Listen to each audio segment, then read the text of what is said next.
Hello everyone. Alright, so today I'm going to be doing a hopefully somewhat short video. I'm not going to be really editing this. I'm going to go straight through in one shot, I'm hoping.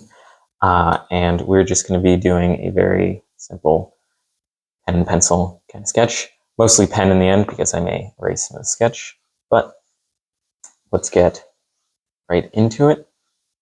So thinking today will be kind of letting my thoughts flow somewhat freely, and I'm going to have a figure at a kind of profile view, and they're going to be looking up into this area right here. So I'm just going to start with a sketch, start with a circle, and then immediately come down to a jaw from the bottom of the circle.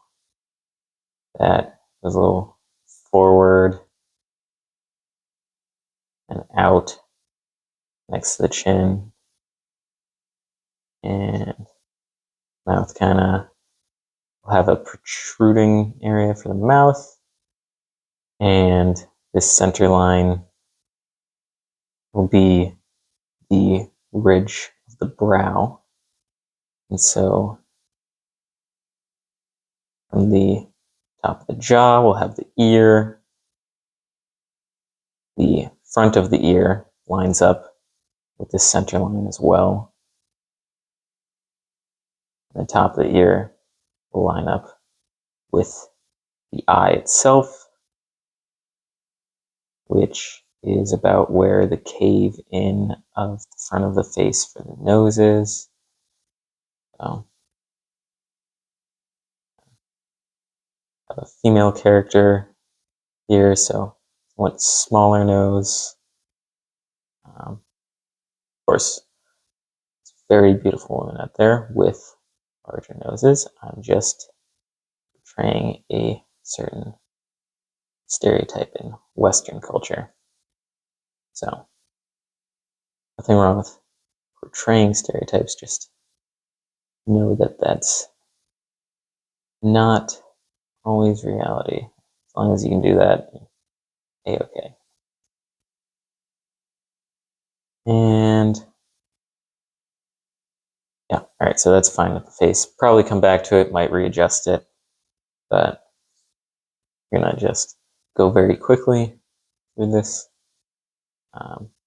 Kind of challenging myself today to use certain materials and complete things within a certain amount of time. All right, so highlight the neck here. Want it fairly thin, not too long, and it connects to the chin, not to the chin, but to the jawline about halfway through this flattened bottom part. And you'll have a little bit of forward, even on women, you'll have a little bit of a forward bulge, not exactly an Adam's apple, but the trachea kind of shows through. And then back of the neck, next the trapezius muscle, which will be right about here, and connects up. The other person goes outwards. Of course, you'd have it on the other side. Right here, I'm doing this very lightly, so probably not showing up too great on camera. And that connects out to the shoulder.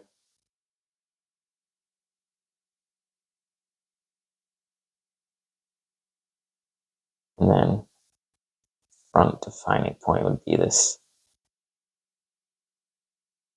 collarbone that comes up, and you have this kind of pit area in between where there's a lack of anything really protruding, and be able to see mostly back. Right? Well, anyways, like I said, just kind of getting the sketch done, and it's good to good to give yourself kind of limits on things, whether that's time or material. It can actually help bring out a certain amount of creativity in oneself to have limits set. It's actually where a lot of creativity comes from throughout history, is having limitations. You know, I mean, think about where cross hatching comes from. You know, if you have paint, if you have something that can easily lay down a shadow, you don't need cross hatching. Cross hatching comes from a ease of use with pencil or pen. But that's the thing, is like we're very used to having a lot more resources as artists nowadays, and that can actually be detrimental in some aspects of the craft, because maybe you experience a dilemma of choice, a lack of inspiration from having too many things. There's actually a lot of research on the psychology of choice, and there's one thing called the dilemma of choice, like I just mentioned, and that is essentially when you have so many things available to you that your brain can't find the best one. Your brain's always trying to search for the best choice when presented with any situation. That's just what our brains were kind of designed to do. And when you have so many choices, you can't possibly decide on the best one. So your brain gets stuck in the idea of searching for the best one. And when it can't find it, you just get stuck there. There's no moving forward. There's no progress. And there's actually a lot of businesses that try and avoid giving you the dilemma of choice by giving you too many options in their repertoire.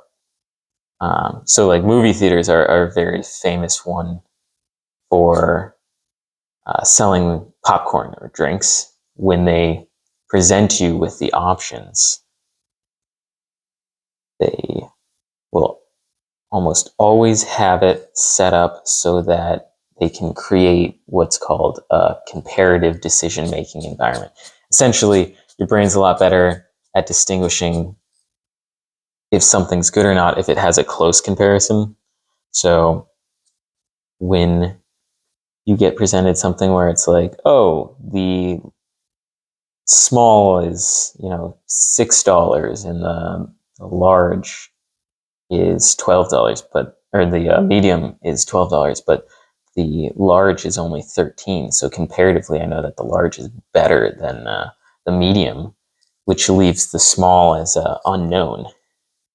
And so your brain doesn't get stuck in the decision-making process. It knows that the large is a good choice, at least compared to the medium. So you don't even think about the small. And so we can practice those kinds of things with ourselves, where we say, okay, well, I have all these abilities. I could do digital, traditional, painting, sketching, inking. And sometimes you need to just take away some of the choices,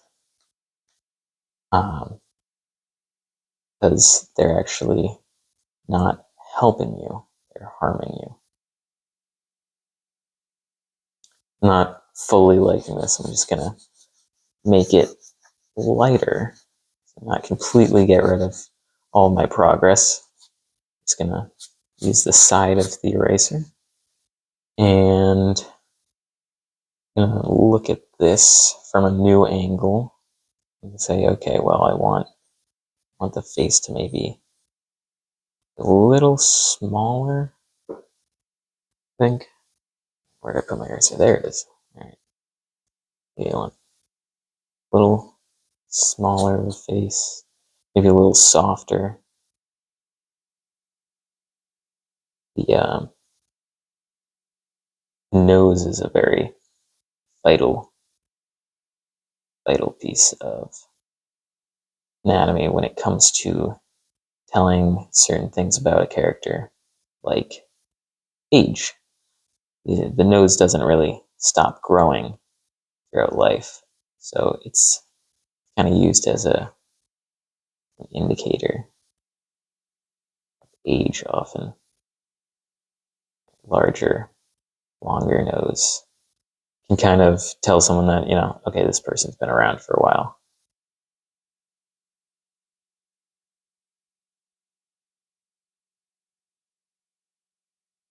And I'm just going to redo that. Nothing wrong with restarting. Let's see.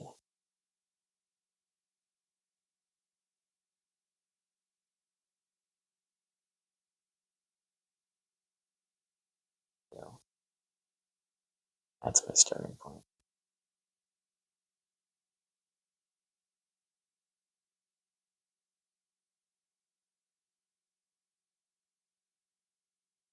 There's the chin. Okay.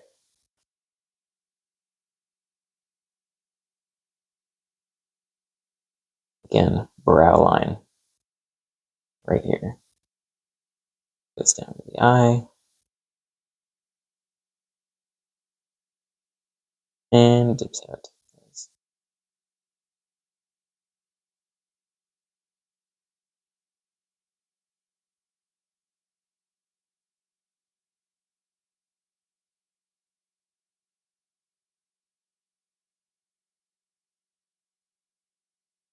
All right. Yeah, I like that a little better.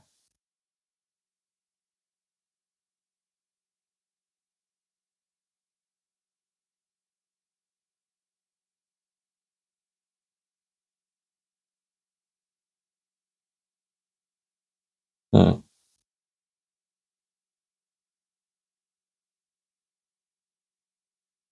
Yeah, it's all right. You can always correct things when you're inking. After that, it's kind of a little harder to correct things once you've put the ink down. Definitely, by no means is it impossible, but it does become harder. So might as well try and have things kind of figured out by the time you're going to ink.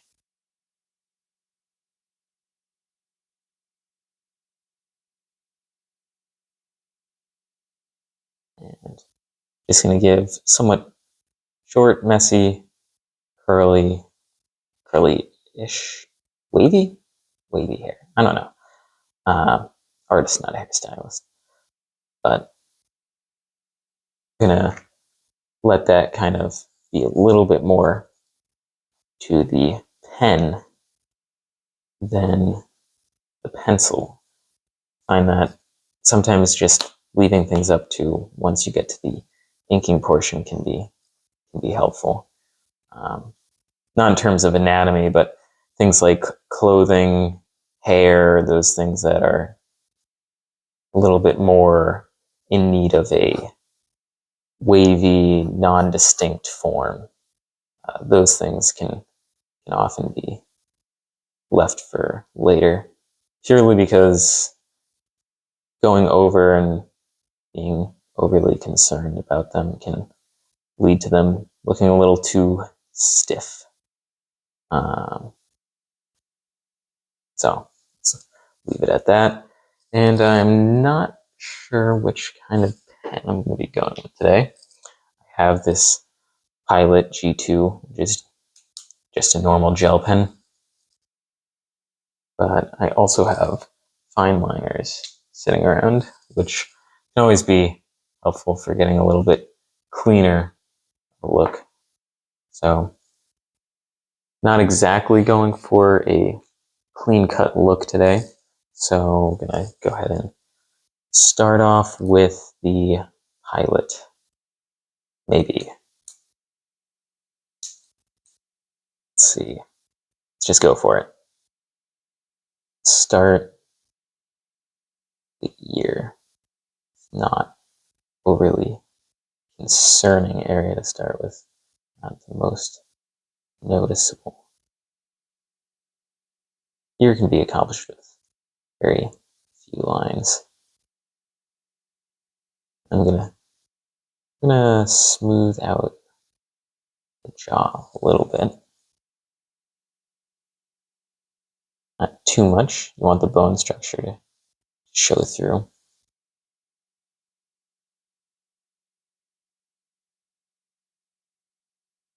Oop. Oh, little mistakes aren't the worst. Going for a much rougher look today.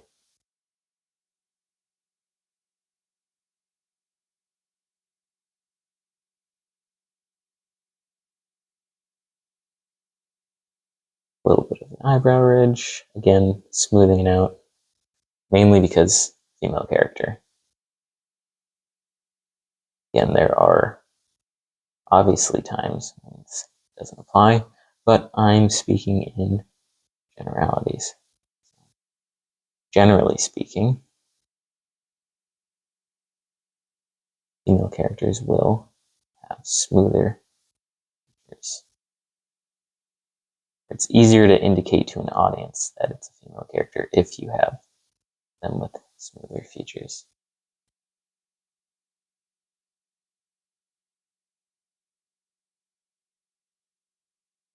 I did not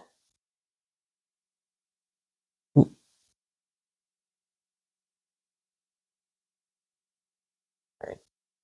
May transition to a different pen for parts of this. Let's just get through the major parts. Just a little bit messier of a look. And then after that, go ahead and switch.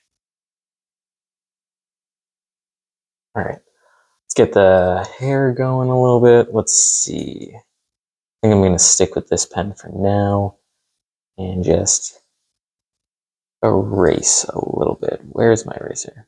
That's a kneaded eraser. And here's a regular eraser. Just gonna get rid of some of the structure here so that I don't have it telling me what to do. Sometimes if you need something to look free, you need to get rid of the things telling you what they're supposed to be. Let's go ahead and sketch it.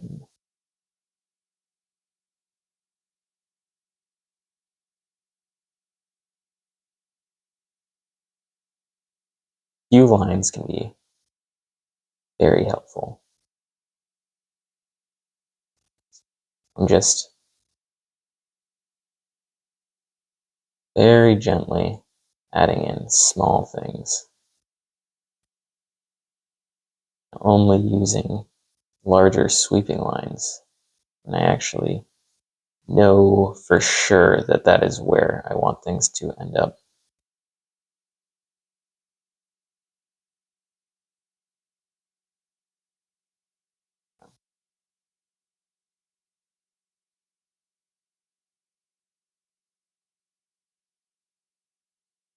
And just a fairly messy look to the hair.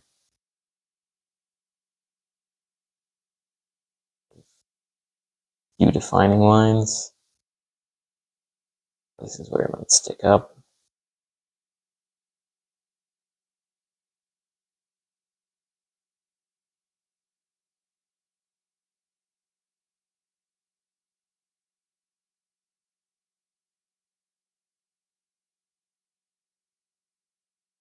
Yeah, that'll be good for now.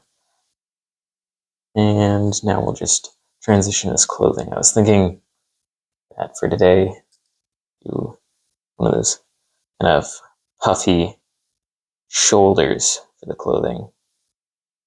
You've seen those on older women's clothing. By older, I do mean Victorian era.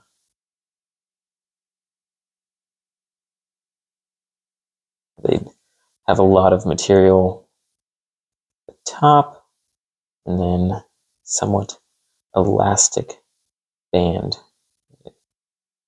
narrow down to.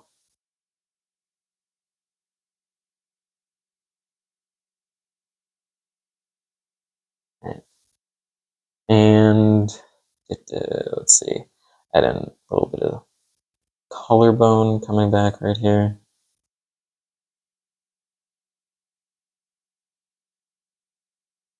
A little bit of the trapezius, like I mentioned before. And now I will actually transition over to a fine liner instead, because I'm going to want to go a little bit more detailed with some of this.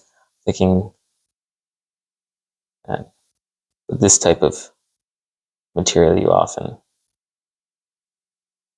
see it bunched up in a very particular way. It's quite beautiful. So you see the valleys that form in it, give you these shadows.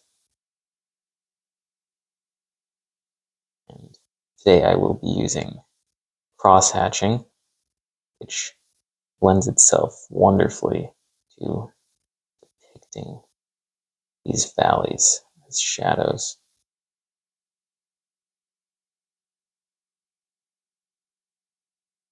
I'm going to go ahead and extend this down a little bit.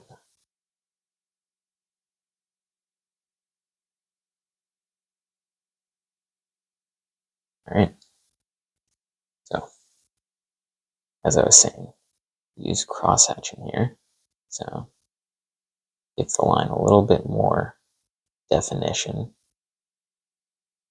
Now, let's come across with very even, controlled strokes. Find that region a little more. Right here, too.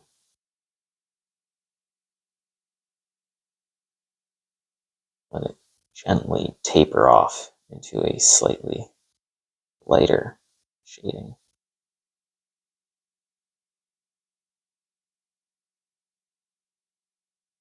Again, you see immediately this lends itself, this type of clothing, quite well.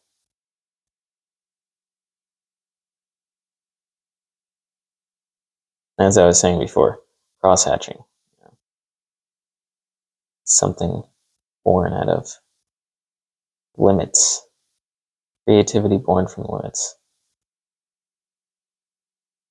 Always a beautiful thing.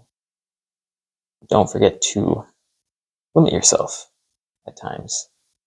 Don't drown yourself in options. Too many options. Not enough thought. I'll be using the same cross-hatching up here for the shadow of the neck. Right below. Right below the jawline. Right below the ear. And continue it a little bit down the neck. They'll have the light somewhat coming in from the back. I'm not going to drench the subject in shade. Just want to very gently apply it in the areas of need. Okay. So now obviously I've been avoiding certain things. So let's stop avoiding them. Front them. Ooh. Not my best work. Go ahead and put a neckline around this dress. I suppose this is a dress. I'm going to be honest, I was not thinking of if it was a dress or a shirt or what have you. But I suppose it's a dress.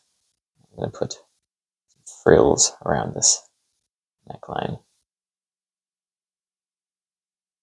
And keep in mind the perspective of such a thing, where the angle is going to be affecting them a lot. And you can just add in very easy details by just saying, okay, well, there's going to be holes in the frills, you know, what makes them frills. Keep those in perspective too. It doesn't have to be clean, very messy today. Add a little bit of shading below this hair. So the hair will cast a shadow. All right. And let's see. Dress will go somewhere in the back like that. And just, yeah, that's fine. Not going into too much detail on any of the actual clothing here. I'm going to add the other shoulder in the background. I'm going to have patching be a little closer together and opposite direction. Just help define that as a different thing than the neck, you know? All right. That seems a-okay. Again, keeping things quite simple here today. Add a little bit of shading in other areas. I use the last of the ink in this 0.2 fine liner. I hope there's ink left in it. Yeah, just a little.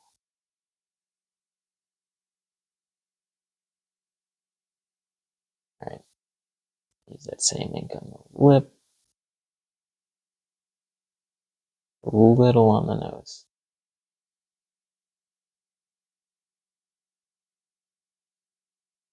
Maybe a little on the chin. There you go. And we'll technically have a little shadow off the hair right here and here.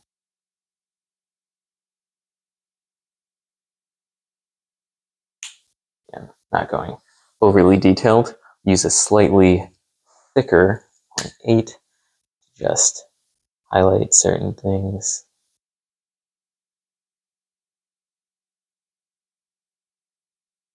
Right? And honestly, fairly happy where we are. So I'm gonna probably bring this to a close. Again, just wanted to do something quick today. And I think that accomplished that and that I'm quite happy with the turnout of it. So hope everyone has enjoyed today's video and that maybe there is some nugget of advice or truth or something entertaining that everyone found in it.